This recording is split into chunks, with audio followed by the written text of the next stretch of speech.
¿Cómo contar la historia de Europa? Un continente de numerosas fronteras redibujadas en múltiples ocasiones y asombrosas civilizaciones que dieron forma a la historia del mundo. Una amalgama de diversidad de ideas, tradiciones y culturas ancestrales y unos cementerios con innumerables historias que contar. Echemos un vistazo atrás en el tiempo y examinemos más de 2500 años de historia. ¿Qué fue? ¿Qué sigue siendo? ¿Y qué le depara el futuro?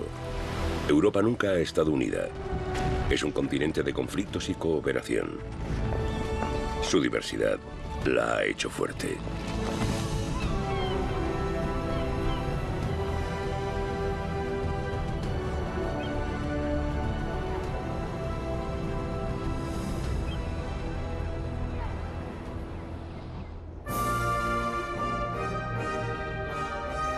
Gobierna Britania.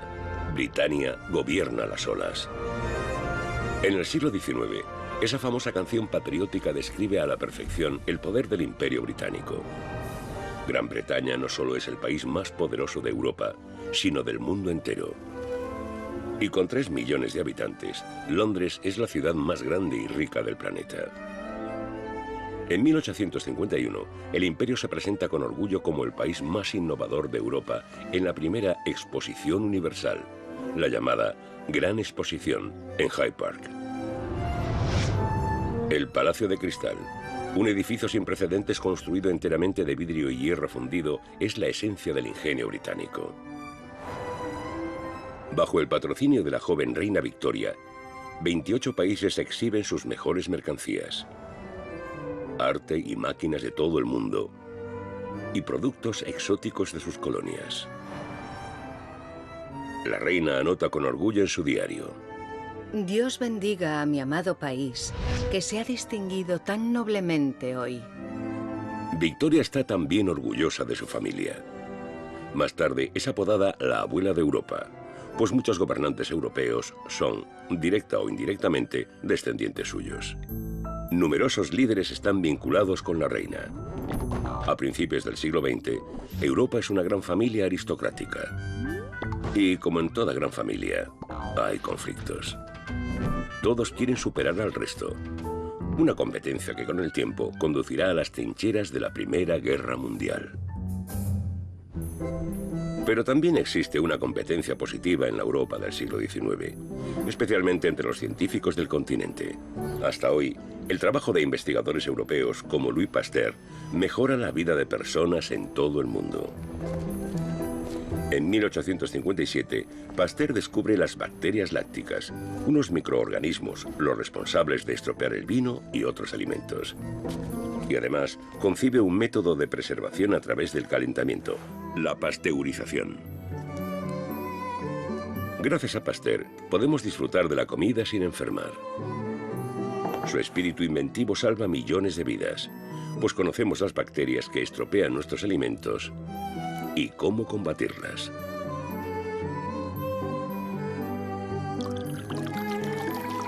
Los científicos europeos revolucionan tanto el pensamiento como la acción. Muchos de sus inventos mejoran el mundo, pero algunos los empeoran. Por ejemplo, Alfred Nobel inventó la dinamita. Toda una explosión.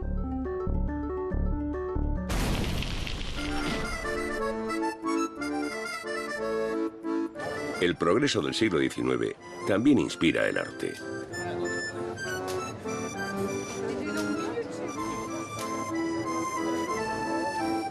En París, los artistas exploran nuevas formas de expresión, más allá de los estilos y gustos establecidos.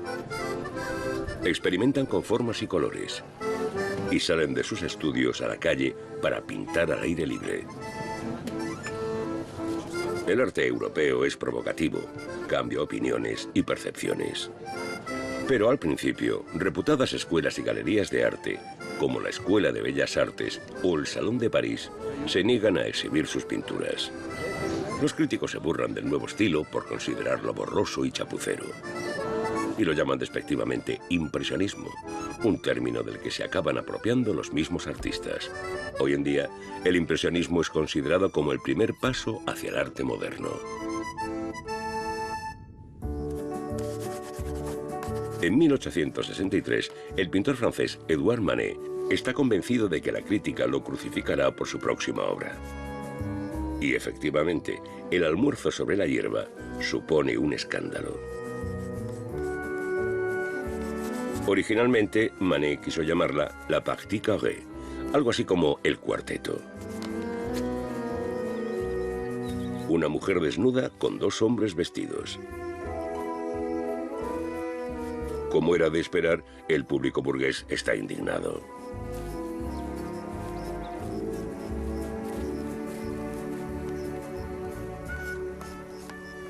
Pero El almuerzo sobre la hierba inspira a otros artistas como ninguna otra obra. Por ejemplo, a la banda británica de los 80, Bow Wow Wow. Y décadas antes, a Pablo Picasso, quien crea más de 20 pinturas y un centenar de dibujos sobre el mismo tema.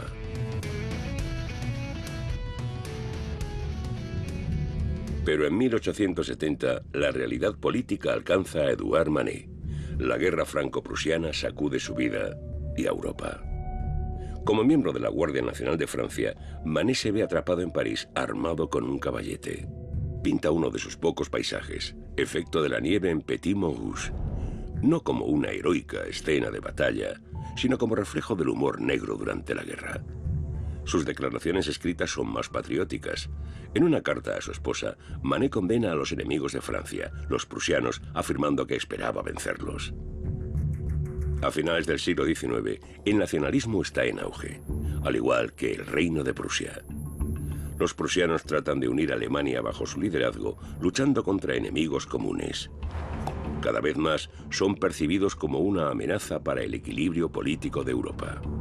El emperador francés Napoleón III se siente provocado por el primer ministro prusiano Otto von Bismarck y declara la guerra para poner fin a la expansión del poder prusiano. La política de Prusia quedó marcada por Otto von Bismarck, nombrado primer ministro por el rey Guillermo I en 1862. Su deseo es unir a Alemania, crear un Estado-nación como el que ya existe en Francia o Inglaterra, con sangre y hierro si es preciso. Bismarck aprovecha la coyuntura cuando Francia les declara la guerra en julio de 1870. ¡A por París! ¡A por París!, vocean los alemanes. Si París cae ante los bárbaros, es que no hay Dios en el cielo, dicen los franceses. Pero los bárbaros alemanes avanzan, ganan batalla tras batalla.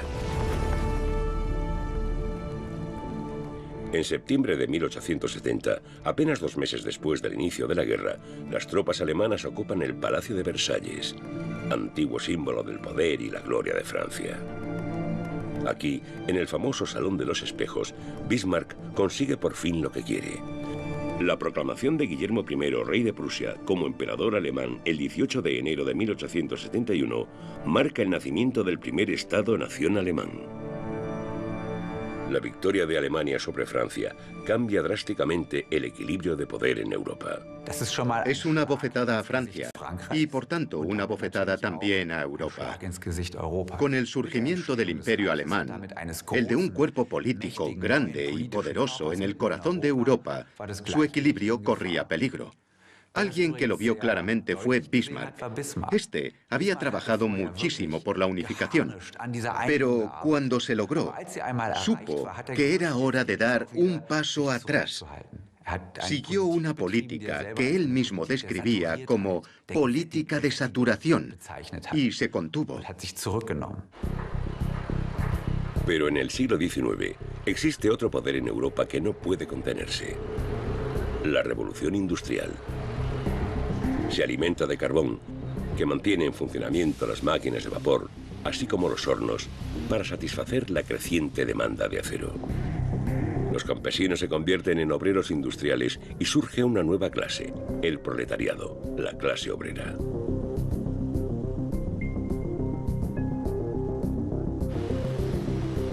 El acero se utiliza para trenes, para ferrocarriles, pero también para armas. A medida que crece la tensión entre las naciones europeas, también crece la industria armamentística. Esta produce miles de cañones y bombas esperando ser puestos en acción. A principios del siglo XX, el continente parece encaminarse inexorablemente hacia la guerra. En 1913, el zar ruso, el rey inglés y el emperador alemán se reúnen con motivo de una boda en Berlín, y la armonía entre ellos no podía ser mejor. Sin embargo, un año después, los tres están en guerra. Esto te lleva a preguntarte por qué no evitó la guerra esa relación entre los monarcas. Y es que yo pienso que la guerra no podía ser evitada por las personalidades políticas del momento, pues había involucradas otras fuerzas mucho más poderosas que esos individuos: la competencia económica, la competencia militar y también la competencia colonial. El 28 de junio de 1914, el futuro emperador de Austria y su esposa son asesinados en Sarajevo por un nacionalista serbio. Un país tras otro se moviliza para la guerra, pues una solución diplomática se vuelve imposible. Al principio existe un entusiasmo generalizado por la guerra en Europa. Sin embargo, esto pronto cambiará cuando los soldados se enfrenten a la cruda realidad de la guerra industrial.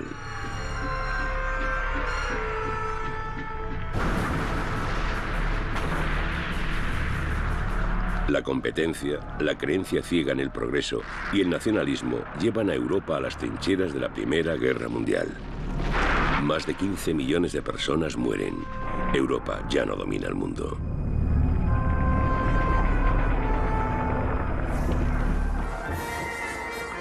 Estados Unidos se convertirá en la nueva potencia mundial. Sin embargo, los estadounidenses, de unirse al esfuerzo bélico aliado contra las potencias centrales lideradas por Alemania en 1917. Por primera vez, y no la última, su intervención decidirá el futuro de Europa.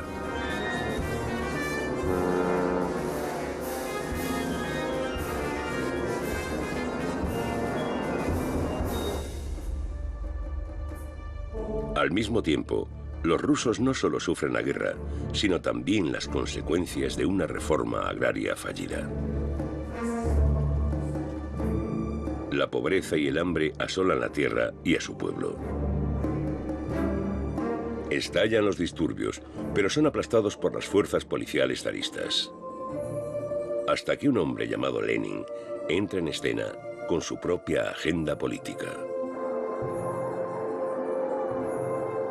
Es el líder de los bolcheviques, un grupo de comunistas rusos que quieren derrocar la autocracia zarista. Y sabe cómo movilizar a las masas. La Revolución Rusa comienza en la noche del 25 de octubre de 1917. Como se muestra en esta recreación del cineasta soviético Sergei Eisenstein, es el comienzo de una nueva era para Rusia y Europa. Los comunistas influirán en el futuro del continente desde el este. San Petersburgo pasa a llamarse Leningrado y Rusia se convierte en la primera república socialista de la futura Unión Soviética, la otra superpotencia que moldeará Europa. Pero antes, Lenin debe consolidar su poder. Así, el 3 de marzo de 1918, su gobierno firma el duro tratado de paz de Brest-Litovsk, ofrecido por los alemanes.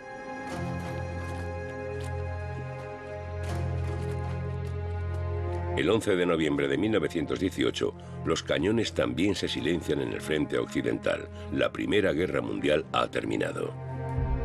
Pero Europa nunca se recuperará realmente de este trauma colectivo.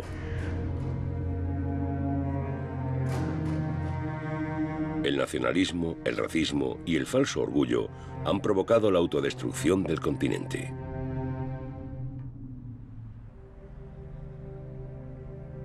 Un tratado de paz se firma en Versalles en 1919, donde los alemanes una vez proclamaran su imperio. Ahora se les culpa solo a ellos de la guerra y se les recuerdan sus crueldades.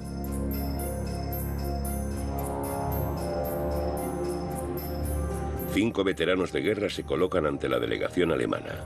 Deben mostrar sus rostros desfigurados por la guerra. Son les Houel-Cassés, como los conocen en Francia.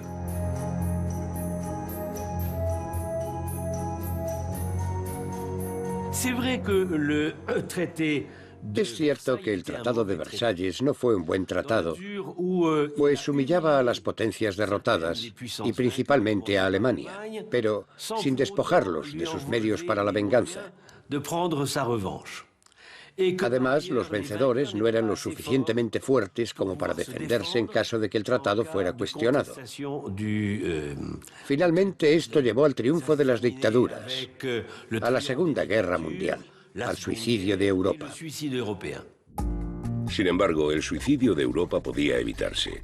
En primer lugar, el continente tiene la oportunidad de comenzar de cero democráticamente. Basándose en la autodeterminación nacional, muchos países se han formado o restaurado recientemente, como Yugoslavia, Checoslovaquia o Polonia. Y esta no es la única señal de esperanza para Europa. Otras se envían también desde Viena, cuando en 1923 se publica un libro titulado Paneuropa. En él se promueve la visión de una Europa unificada como bastión contra la guerra.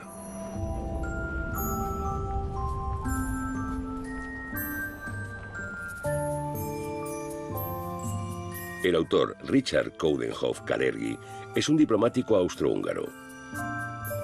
Este sugiere una federación de estados europeos basada en los principios de libertad, paz y prosperidad. Piedras angulares de la actual Unión Europea. Pero entonces sus ideas parecen utópicas.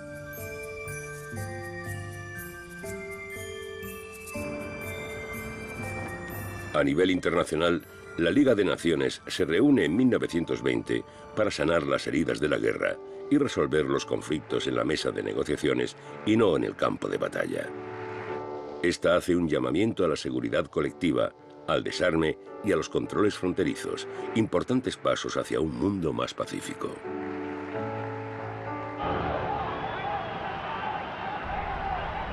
Pero el 24 de octubre de 1929 comienza la Gran Depresión. La bolsa de valores de Wall Street se derrumba. La especulación de riesgo, la sobreproducción, la codicia y los errores políticos son las causas. Sucede muy lejos, en América. Pero el crack del 29 desencadena una crisis económica mundial que pronto golpea a Europa. Esta resulta en la quiebra de empresas y en un desempleo masivo.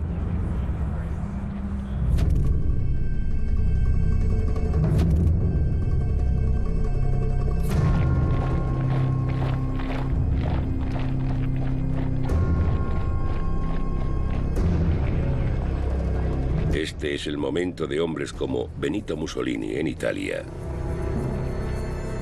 y Adolf Hitler en Alemania. Fascistas y nazis se presentan como salvadores de la crisis. Y lo que es más, prometen la creación de una nueva humanidad.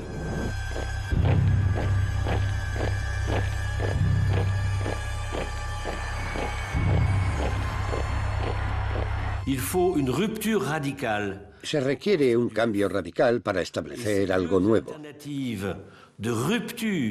Por un lado, el fascismo y nacionalsocialismo. Y por otro, el comunismo se presentan como alternativas orientadas hacia el futuro.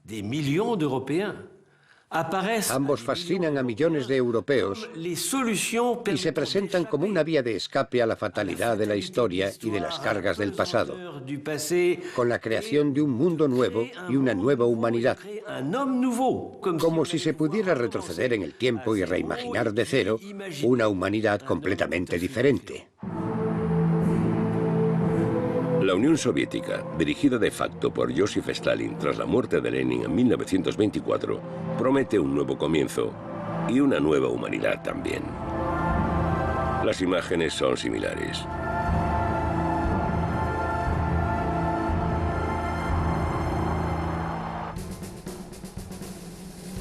En 1936, España se convierte en el primer campo de batalla de las dos ideologías opuestas. Los fascistas españoles y el Frente Popular luchan por el poder. El 17 de julio de 1936 estalla la Guerra Civil Española.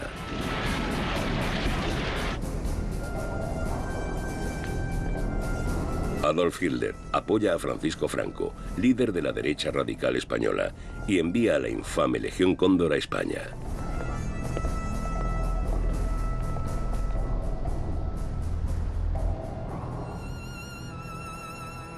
El 26 de abril de 1937, la aviación alemana bombardea Guernica, en el País Vasco. La ciudad es aniquilada.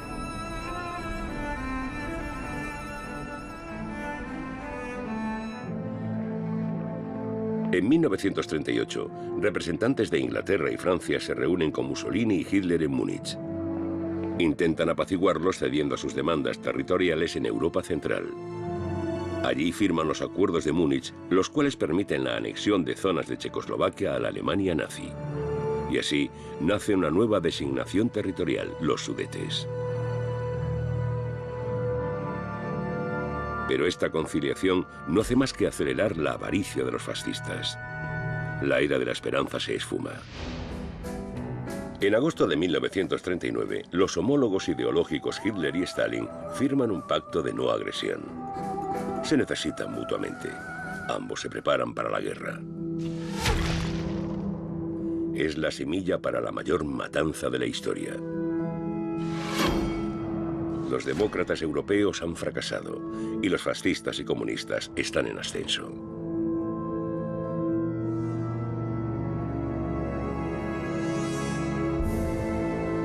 En 1939, Polonia es su primera víctima. Mientras Hitler ataca desde el oeste, Stalin ataca en el este. El joven Estado polaco deja de existir.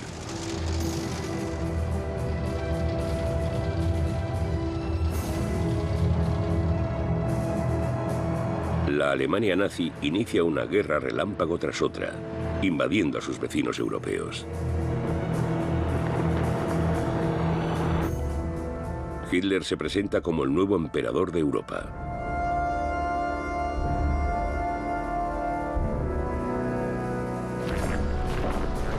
Botas alemanas marchan sobre adoquines parisinos. La dulce Francia, la douce France, está ocupada y dividida entre la resistencia y la colaboración. Francia y Europa miran hacia un futuro oscuro, dominado por la opresión, la tiranía y la destrucción. Con sus nuevos dirigentes, la capital francesa pierde su magia. Adiós. Adiós, París.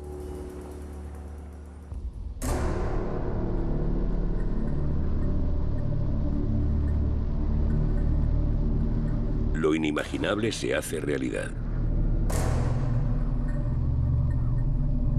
Durante el Holocausto, los nazis y sus colaboradores matan a 6 millones de judíos. Europa toca fondo en la historia de la humanidad, traicionando los valores de su propia civilización, y muestra lo que los humanos son capaces de hacer a otros humanos.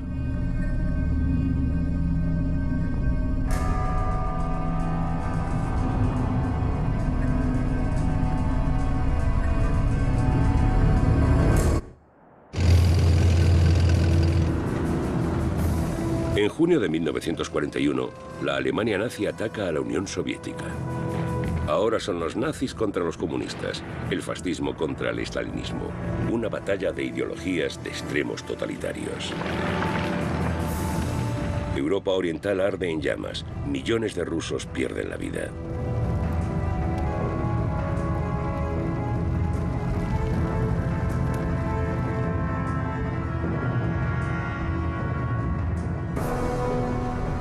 Una vez más, Estados Unidos se une a la guerra. Dirigen las fuerzas aliadas que desembarcan en las costas de Normandía el 6 de junio de 1944 para liberar Europa. Finalmente, la democracia vuelve a la ofensiva.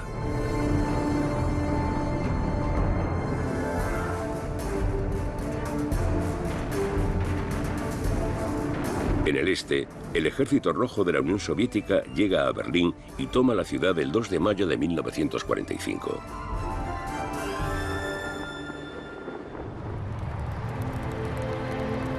El 8 de mayo de 1945 termina la Segunda Guerra Mundial, por lo menos en Europa. Rendición para unos, liberación para otros. La gente lo celebra no solo en Europa,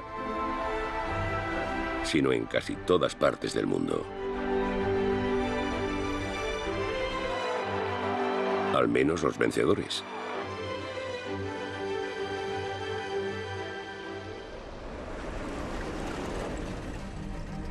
Entre julio y agosto de 1945, los líderes de los aliados se reúnen en Potsdam.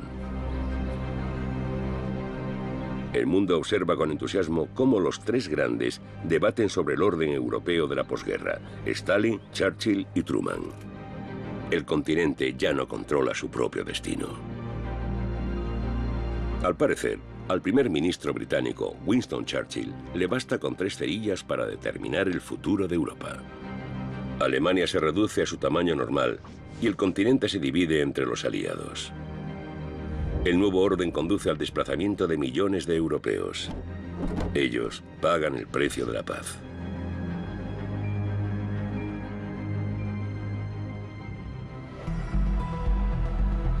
Una paz que no dura mucho. En 1948, Berlín se convierte en el centro de la Guerra Fría entre el este y el oeste.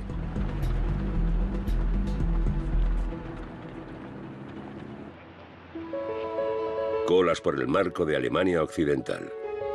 Sin consultar a los soviéticos, las potencias occidentales introducen el capitalismo.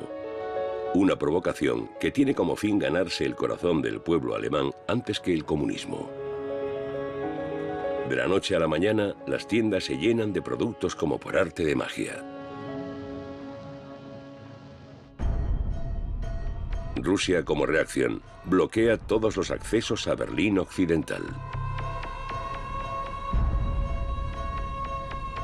La ciudad queda bloqueada. Con el llamado puente aéreo, Estados Unidos y Gran Bretaña mantienen vivo Berlín Occidental. Estos proporcionan suministros a los alemanes, mientras que el bloqueo de Berlín une más a los países occidentales.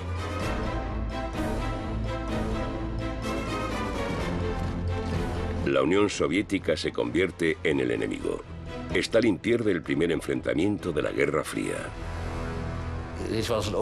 Alguien escribió una vez que junto a la placa de los fundadores de la Unión Europea en Bruselas debería haber también una estatua de Stalin, pues él unió a los países europeos, les dio a todos un buen susto y eso también une a la gente. La lucha por el poder pasa a la siguiente fase. En el oeste, Estados Unidos acelera la fundación de la República Federal de Alemania y la OTAN. En el este, los soviéticos fundan la República Democrática Alemana y el Pacto de Varsovia como respuesta. Europa está dividida por un telón de acero. Siguiendo los planes del secretario de Estado George Marshall, Estados Unidos comienza a enviar préstamos y suministros a Europa en 1947 por un valor aproximado de 13.000 millones de dólares. Una inversión en paz y democracia, pero también en futuros mercados. Los compradores tienen que calcular la distribución por sí mismos. Con este fin, encontraron el precursor de la Organización para la Cooperación y el Desarrollo Económico. El Plan Marshall obliga a los europeos occidentales a sentarse juntos, aunque entonces nadie habla de valores compartidos. Se habla de dinero para la reconstrucción. Se deben construir nuevas viviendas, escuelas y calles. Los europeos viven en diferentes sistemas políticos, pero el deseo es el mismo: un nuevo comienzo, una nueva Europa.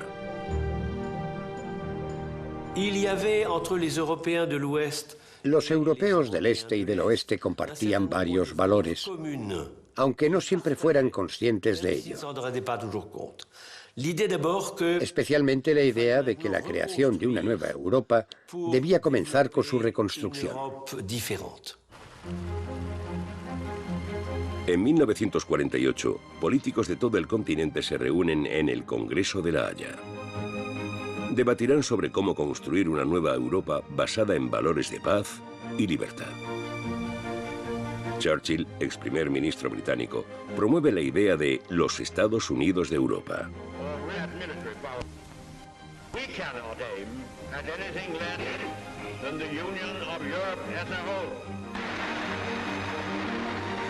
Los delegados no se ponen de acuerdo al respecto. Sin embargo, crean el Consejo de Europa en Estrasburgo. Al principio, solo los estados de Europa Occidental se unen. Hoy, todos los países europeos son miembros, excepto Bielorrusia. Contra el odio, contra el miedo y a favor de los derechos humanos. Esa es la base de la institución más antigua de Europa. Y el Tribunal Europeo de Derechos Humanos se asegura de que estos sean respetados. Todo ello representa una nueva Europa definida por unos valores compartidos.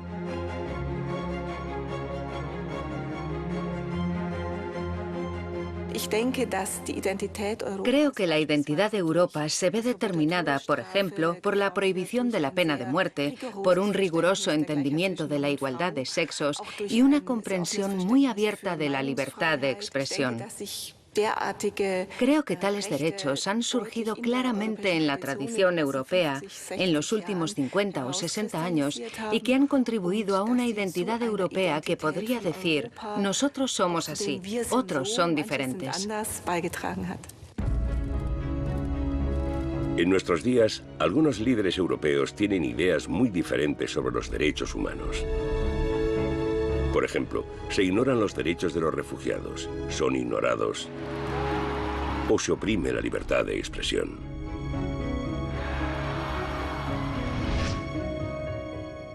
Los derechos humanos desempeñan un papel más importante en el discurso que en la realidad, sobre todo si miramos hacia el este del continente, pero cada vez más en el oeste también.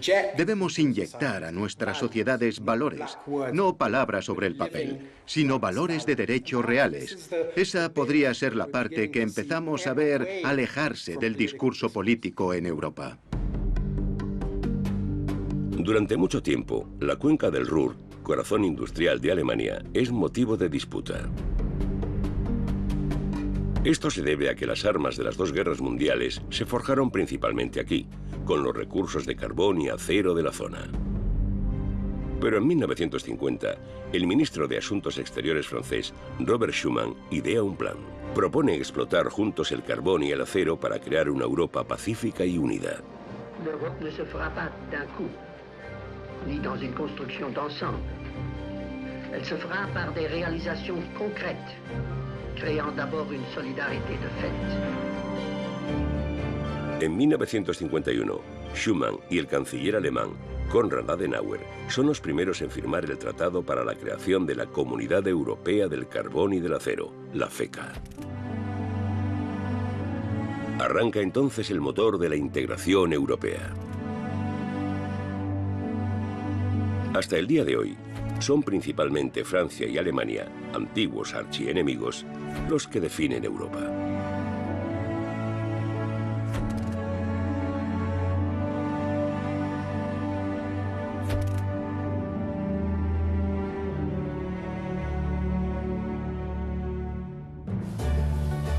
En los años 50 y 60, la Comunidad del Carbón y del Acero se convierte en la fuerza motriz de la recuperación económica de Europa Occidental. El comercio crece, incluso sin ayuda estadounidense. Y sobre todo, la industria del automóvil.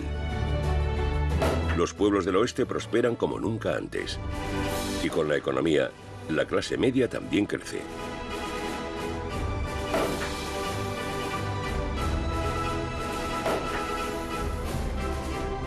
Europa tiene el estómago lleno. Roma, marzo de 1957. Los europeos occidentales quieren estrechar más su vínculo. ¿Y existe un lugar más bonito para un enlace? En la colina capitolina, los fundadores de la Comunidad del Carbón y del Acero se reúnen para profundizar su relación y forman la Comunidad Económica Europea. La firma de los Tratados de Roma es el primer paso hacia la Unión Europea.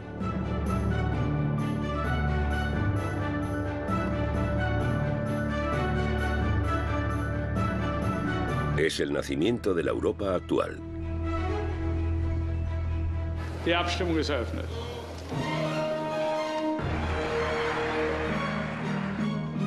Durante décadas, la atracción de la alianza es incesante. La Europa de los 6 se convierte en la Unión Europea de 28 miembros. Su éxito se basa en la promesa de riqueza, pero también en valores compartidos.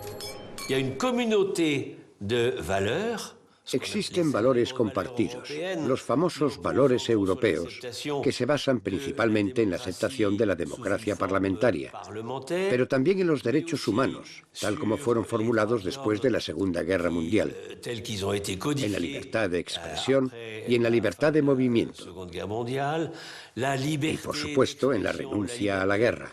Esa es la base fundamental y eso no ha cambiado. Sin embargo, la Unión Europea se vio gravemente afectada por la crisis económica mundial de 2007 y 2008. Sus consecuencias aún amenazan con poner fin a su historia de éxito.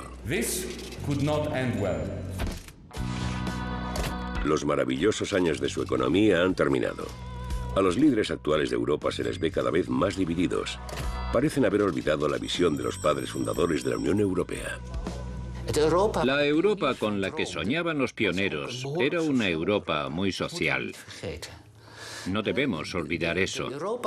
Europa occidental tenía un capitalismo peculiar, el llamado capitalismo del Rin, que es una forma moderada del mismo, pero este ha sido sustituido en las últimas décadas por el modelo angloamericano del neocapitalismo. Un capitalismo agresivo con el que la mayoría de europeos no se sienten cómodos. A principios de los años 60, la economía europea está en pleno apogeo. También en Berlín Occidental. Resulta fácil olvidar que la ciudad está dividida. Hasta el 13 de agosto de 1961, cuando el gobierno socialista de Alemania Oriental decide cerrar la frontera y comienza a levantar el muro de Berlín. Una supuesta fortaleza de paz o barricada antifascista, que era en realidad una medida desesperada para evitar que los ciudadanos de Alemania Oriental huyeran al oeste. Muchos lo intentan igualmente. Solo en Berlín, unas 100 personas mueren tratando de escapar al oeste antes de 1989.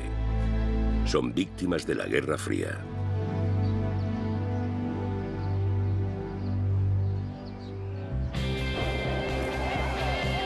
La generación del 68 quiere liberarse de todo tipo de opresión social y política. Y en Alemania en particular, de la culpa de sus padres, de la herencia de los horrores nazis y de la tristeza de la posguerra. Ansían una fresca brisa, nuevos planes de vida y no más guerras. Cambiarán Europa de forma permanente hasta nuestros días.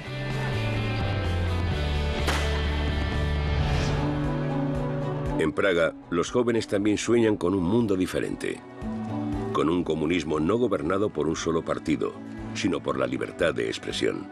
Con un socialismo de rostro humano, como ellos lo llaman. Es la primavera de Praga. 1968 es un año de esperanza tanto en el este como en el oeste. La grande révolte. Esa gran revuelta por la libertad y la emancipación no llegó a todos, pero sí a muchos países europeos, tanto del este como del oeste. Las demandas diferían, por supuesto, pero coincidían en algunos puntos, como la idea de que había que inventar una nueva democracia. Una democracia desde abajo, en vez de una democracia autoritaria o confiscada por los parlamentos.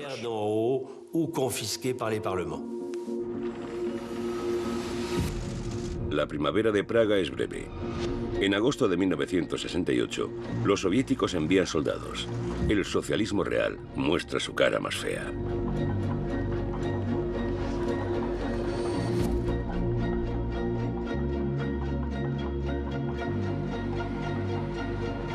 Europa sigue dividida. Sin embargo, las víctimas de la lucha por la liberación no serán olvidadas. Mientras, estadounidenses y rusos exhiben armas cada vez más grandes. Competirán en una carrera armamentística que casi conduce al fin del mundo. Las superpotencias siguen aumentando sus arsenales nucleares para mantener el equilibrio del terror. En caso de emergencia, la aniquilación múltiple de la humanidad sería inminente. Europa sería la primera víctima, la zona cero. El continente es el objetivo principal. Ese es el brillante futuro de Europa en la era nuclear.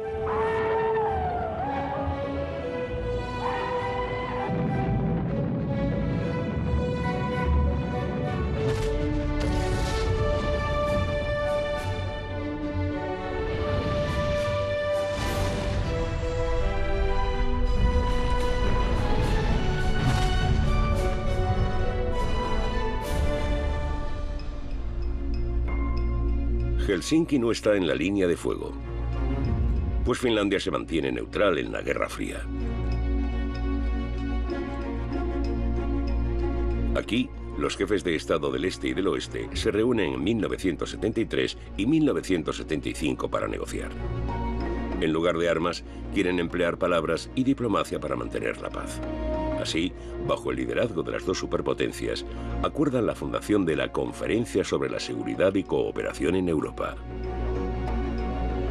El artículo 7 del acuerdo exige el reconocimiento de los derechos humanos, un punto muy subestimado entonces por los líderes de Europa Oriental.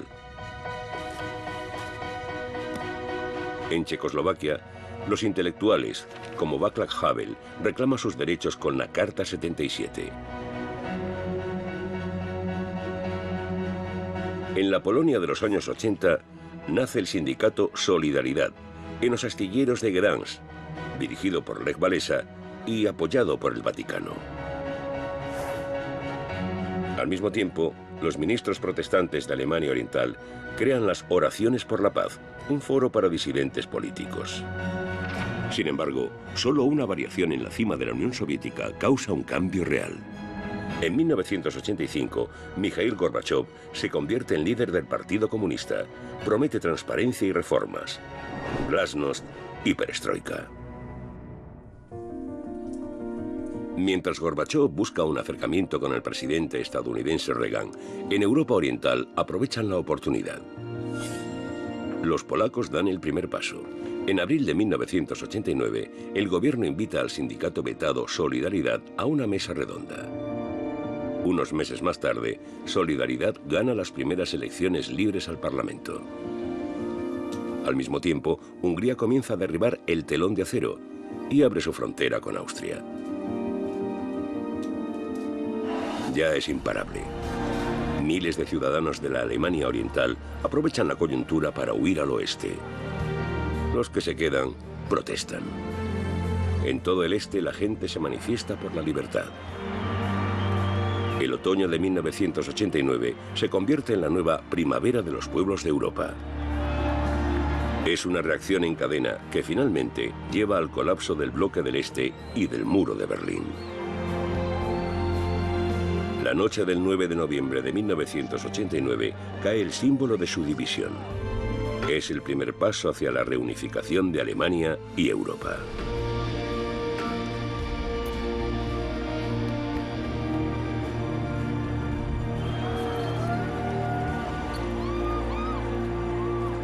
La scission entre l'Est et l'Ouest n'a plus de réalité. La escisión entre este y oeste es superada. La mayoría de los nuevos gobiernos del antiguo bloque del Este son democráticos y están fascinados por el modelo occidental. Esto da pie no solo a un fuerte sentido de comunidad, sino también a la voluntad de transformar rápidamente esta comunidad en una verdadera unión económica y política. Después del telón de acero, se derriban las fronteras dentro de la Unión Europea a partir de 1995.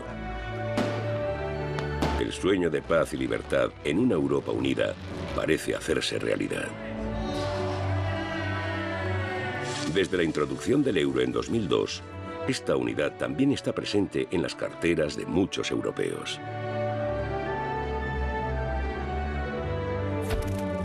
En reconocimiento a sus logros, la Unión Europea recibe el Premio Nobel de la Paz en 2012.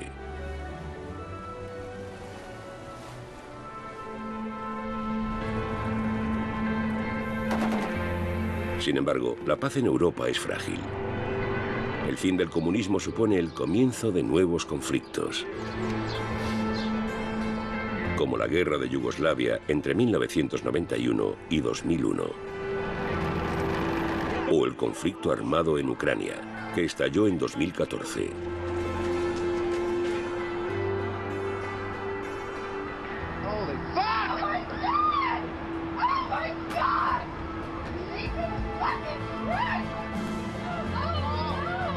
Desde el 11S, el terrorismo se ha convertido en una de las mayores amenazas mundiales. Ataca a nuestra comunidad, a la libertad de expresión, a la democracia y a los derechos humanos. En los océanos de Europa y en las calles de Europa abunda la miseria. Los refugiados no son bienvenidos en todas partes. Zonas de Europa levantan nuevas fronteras, convirtiendo al continente en una fortaleza.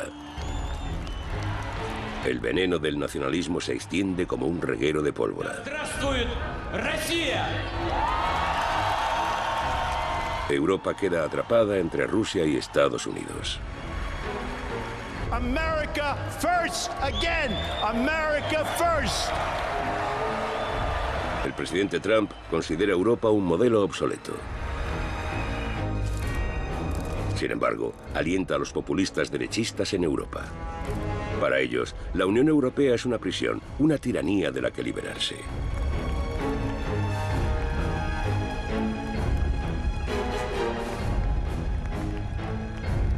En junio de 2016, los británicos rompen con Europa. ¿Será este el principio del fin? ¿Es Europa un castillo de naipes? ¿O una víctima de mentiras y falsas promesas? Los Estados Unidos de Europa, con que soñaba Churchill, se esfuman.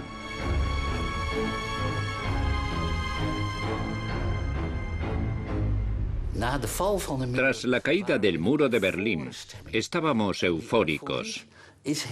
Y esa euforia era muy peligrosa para Europa. Con esa euforia creamos el euro sin una buena política financiera común. Con esa euforia creamos Schengen sin una política común de refugiados o migración. Con esa euforia se cometieron terribles errores y las consecuencias brotan ahora sin piedad. Pagaremos un alto precio por esto. Esperemos que no tan alto, pero sí pagaremos un precio.